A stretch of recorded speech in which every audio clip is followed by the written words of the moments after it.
राघवला तिचं ते लाजरं रूप खूप आवडलं होतं. ती तिच्या नकळत त्याच्याकडे दुप्पट वेगाने ओढली जात होती. आता पुढे. इथे सगळ्यांची आवराआवरी चालू होती. पाण्यात भिजल्यामुळे सगळ्यांनाच आधी आंघोळीला जायचं होतं. आई आणि लक्ष्मी काकी जेवणाची तयारी करत होत्या. मयुरीला काही काम नव्हतं म्हणून ती किचनमध्ये डोकावली. आई, काही मदत करू का? ती. नको ग बाय, जा तू आराम कर. आराम करायला आला आहात ना, मग जा बाई आराम कर. लक्ष्मी काकी. खरंच जा बाळ, काही लागलं तर मी आहेच इथे. तुला भाकऱ्या कशा बनवतात ते बघायचं असेल तर इथे बस. आई.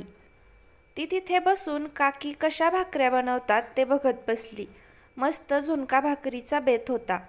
त्यांचं सगळं जेवण तयार करून झालं तरी ह्यांचा गोंधळ चालू होता. त्यामुळे आता ती घरामागे फिरत होती. तिथे मागे हौद बांधला होता. त्याच्या कठड्यावर ती जाऊन बसली. चिमण्यांची चिवचिव चालू होती. छान वारा येत होता. पण तिच्या मनात विचारांचा गोंधळ चालू होता. सगळ्याच भावनांची खिचडी झाली होती. तिचं एक मन राघवकडे ओढ घेत होतं, तर दुसरं समीरच्या आठवणीतून बाहेर यायला तयार नव्हतं. ती आज सकाळपासूनच सगळं आठवत होती. राघव तिच्या मनात त्याची जागा बनवत होता. त्याची नजर थेट तिच्या काळजाला जाऊन भिडली होती. त्याचा स्पर्श आश्वासक होता. सगळंच किती सोपं होतं, तरी तिचं दुसरं मन काही भूतकाळातून बाहेर यायला तयार नव्हतं. ती त्याला फसवते आहे ही भावना सारखी सारखी वर येत होती. तिला त्याच्या एवढ्या दिवसाच्या वागणुकीने त्याचं तिच्यावर प्रेम आहे एवढं कळलं होतं. त्यामुळे तिला आता अजून कसं तरी वाटत होतं. मी आता काय करू, त्याच्याशी कसं वागू, ह्या प्रश्नांनी घेरलं होतं. तिला अचानक खूप एकटं वाटायला लागलं. घुसमट वाटू लागली आणि नकळत तिच्या डोळ्यातून पाणी यायला लागलं. दिदू, एकटीच का बसली आहे? प्रियानं तिला हाक मारली. चल घरात. मयुरी तिचे अश्रू पटकन पुसायला लागली, पण प्रियाने ते बघितलं. दी, काय झालं ग, तू रडतेय का? प्रियानं असं डोक्यावर हात फिरवत विचारलं. तसं एवढा वेळ मुश्किलीने अडवलेले तिचे अश्रू वाहू लागले. तिनं प्रियाला मिठी मारली. शांत हो दिदू, काय झालं मला सांग. मयुरीला बोलताच येईना. प्रिया हळूहळू तिच्या पाठीवर हात फिरवत तिला शांत करत होती. तसं ती हळूहळू शांत झाली. मी फसवते आहे ग त्याला, मयुरी कशीबशी बोलली. मला माहीत आहे तो माझ्यावर प्रेम करतो, पण मी ही अशी. दीदी थांब, तू आधी विचार करायचं कमी कर ग. शांत हो. तू त्याला फसवत नाही आहे. त्याला तुझा सगळा भूतकाळ माहीत आहे. तू त्याच्यापासून काहीच लपवलं नाही आहेस, हो ना? प्रियानं तिला विचारलं. तसं तिनं मान डोलावली. बघ किती सोपं आहे. समीर तुझा भूतकाळ होता आणि हा तुझा भविष्य वर्तमान दोन्ही आहे. आणि बरं का, माझा जीजू खूप समंजस आहे ग. त्यामुळे हा विचार सोडून दे. खूप खूप प्रेम करतो ग तो तुझ्यावर. फक्त तुझी वाट बघतोय आणि तू ही अशी काहीतरी वेड्यासारखा विचार करत बसलीये. ती अगदी मोठ्या बहिणीप्रमाणे समजावत होती. मयुरी आता बरीच शांत झाली होती. ती तिच्याकडे बघून छानसं हसली. तसं प्रिया खूप खुश झाली. दीदी, एक सांगू, तुला असं हसताना जर जीजूंनी बघितलं ना तर तो फ्लॅटच होईल. प्रिया. गप ग मयुरी. बघ रे देवा, हे असं असतं. काही किंमतच नाही आमची. गरज सरो निवैद्य मरो. प्रिया आभाळाकडे बघत बोलली. नौटंकी, मयुरी हसत बोलली. चल तोंड धू आता आणि ये. प्रिया हे सगळं संभाषण चालू होतं तेव्हा राघव तिथे त्यांच्या मागे उभा राहून ऐकत होता. तो त्यांना जेवायला बोलवायला आलेला. जशी प्रिया तिथून निघाली त्याच्या आधी तो तिथून निघून गेला होता. त्याला आता तिचा मूड अजून चांगला करण्यासाठी काहीतरी करावं लागणार होतं. तिला विश्वास द्यायचा होता की तो तिची साथ कधीच सोडणार नाही. ती कशी पण असली तरी तो तिला नेहमी जपणार होता. तो तिचं बोलणं ऐकून खूप अस्वस्थ झाला होता.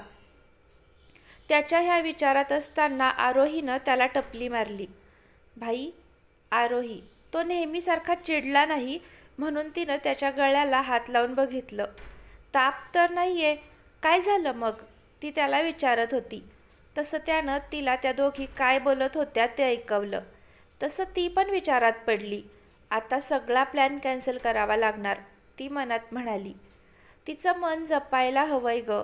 सकाळपासून जे काही झालं आहे त्यावरून तिचं मन नाजूक स्थितीत गेलंय. करायला गेलो एक आणि झालं दुसरंच असं झालंय. काय करू समजत नाहीये मला. राघवला आता तिची काळजी वाटत होती. मी करते काहीतरी, विश्वास ठेव भाई, असं बघू नको. राघव तिच्याकडे पाहत होता म्हणून ती बोलली. ठीक आहे, पण जरा जपून. तो सगळ्यांचं हसत खेळत जेवण झालं, पण ते दोघं पण थोडा विचारात पडले होते. आपल्याच तंद्रीत होते. त्यांचा परिणाम आता सगळ्यांवर दिसू लागला होता. त्या दोघांच्या मागे ते काय झालंय, काय झालं असं एकमेकांना विचारत होते. ते सगळं थांबवण्यासाठी आरोही वेददाताला बोलली. दादू चल ना, शेकोटी पेटू आणि मस्त गप्पा मारू, बाहेर मस्त वाटेल. हो चला. वेद. तसे सगळे तयारीला लागले. सगळे जमले, शेकोटीभोवती बसले. गप्पा गोष्टी चालू झाल्या, पण त्यात कोणाचा जीव नव्हता, म्हणून त्यांचं अंताक्षरी खेळू असं ठरलं. आता सगळेच त्यात रमायला लागले. मुलं विरुद्ध मुली अशी त्यांची अंताक्षरी चांगलीच रंगली होती. मयुरी आणि राघवची सारखी नजरानजर होत होती, पण ती सारखी त्याची नजर टाळत होती. त्यामुळे आता त्याला अजून अस्वस्थ वाटू लागलं. ही परत आपल्या कोशात निघून जाईल अशी त्याला भीती वाटू लागली. त्यामुळे तो सैरभैर झाला होता. त्यात त्यानं 2 गाणी पण चुकवली. त्यामुळे ते हरले आणि आरोही आणि प्रियानं जिंकलं म्हणून त्यांना चिडवत दंगा चालू केला. आई बाबा काका काकी त्यांना हसत होते. लक्ष राघवला ओरडत होता तरी त्याचं लक्ष नव्हतं. चला आता शिक्षा कोण पूर्ण करणार, आरोहीनं विचारलं. तसे ते सगळे कसली शिक्षा म्हणून विचारायला लागले. हे बघा, तुम्ही हरलात, त्यामुळं आता आम्हाला काहीतरी बक्षीस द्यावं लागणार, ते द्या. आरोही. काहीही काय, वेद वैतागला. ठीक आहे, मग मी करायला सांगेन ते करायचं. आरोही. आणि ते कोण करणार ते पण मी ठरवणार. अजिबात नाही, लक्ष ओरडला आणि राघवला काहीतरी बोल म्हणून अजून ढोसू लागला. गप रे जरा, राघव वैतागला. तिला हवंय ते करू दे. तशी आरोही उठली, घरात गेली. आता ती काय आणते ते सगळे बघायला लागले. मयुरी पण आता जरा सावरून बसली. आरोहीनं जाऊन राघवचा गिटार आणलं. त्यामुळं बळीचा बकरा कोण ते समजून वेद आणि लक्ष हसायला लागले. तसं राघवने वर बघितलं आणि त्याने कपाळाला हात लावला. हिनं हे कधी घेतलं यार, माझा आता अजिबात मूड नाही. त्यानं चिडून तिच्याकडे बघितलं तसं तिनं त्याला डोळा मारला आणि मयुरीकडे बघितलं. तशी त्याची ट्यूब पेटली. भाई गाणं गाणार, चल भाई उठ. तिथने राघवला उठवलं. काही सुचत नाहीये ग, काय गाऊ. राघव. तिच्याकडे बघ, सुचेल. ती पुटपुटली आणि त्याच्या हातात गिटार ठेवलं. मयुरी त्याच्याकडे बघायला लागली. हा गातो पण, मला माहीतच नव्हतं. तो तिच्याकडे गिटार ट्यून करत बघत होता. हलका हलका वारा सुटला होता. तिच्या बटा त्यावर हलकेच हलत होत्या आणि ती पण त्याच्याकडे बघत होती. अचानक त्याला सुचलं. तो एका दगडात 2 पक्षी मारायला तयार झाला. झालं तर सगळं ठीक होणार होतं, नाहीतर. ती कल्पना त्याचा थरकाप उडवत होती. त्यानं तार छेडून एकदा सगळं चेक केलं आणि थेट तिच्या डोळ्यात बघत गायला सुरुवात केली. गालावर खळी, डोळ्यात धुंदी, ओठावर खुले लाली गुलाबाची, कधी कुठे कसा सांग भेटू, वाट पाहतो मी एका इशाऱ्याची. जाऊ नको दूर तू, अशी ये समोर तू, माझा रंग तू घे, तुझा रंग मला दे.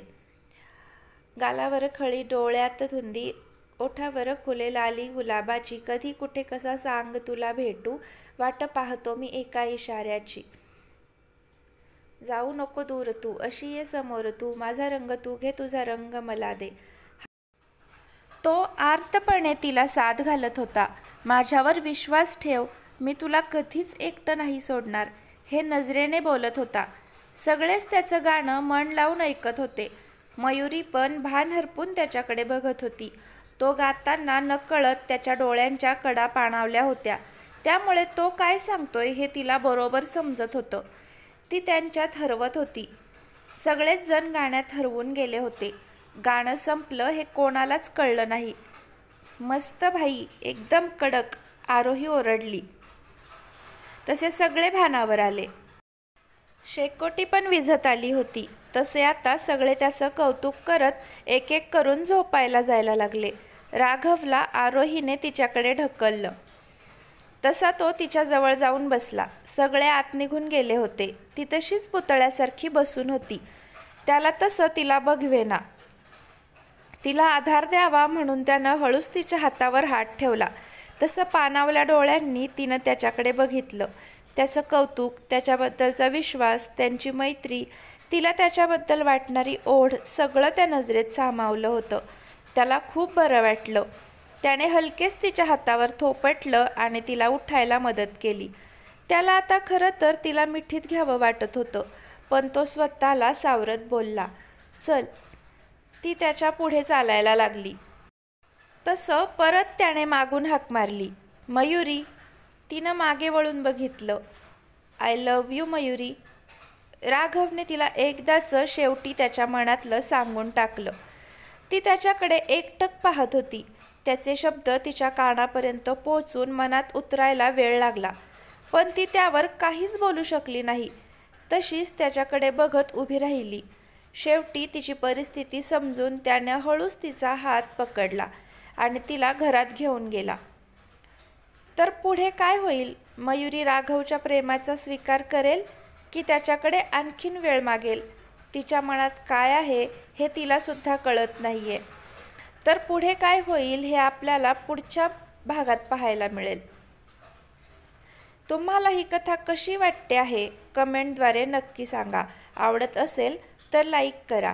व्हिडिओ शेवटपर्यंत पाहिलात त्याबद्दल मनापासून आभार. आणि असेच नवनवीन व्हिडिओ पाहण्यासाठी चॅनलला सबस्क्राईब नक्की करा. धन्यवाद.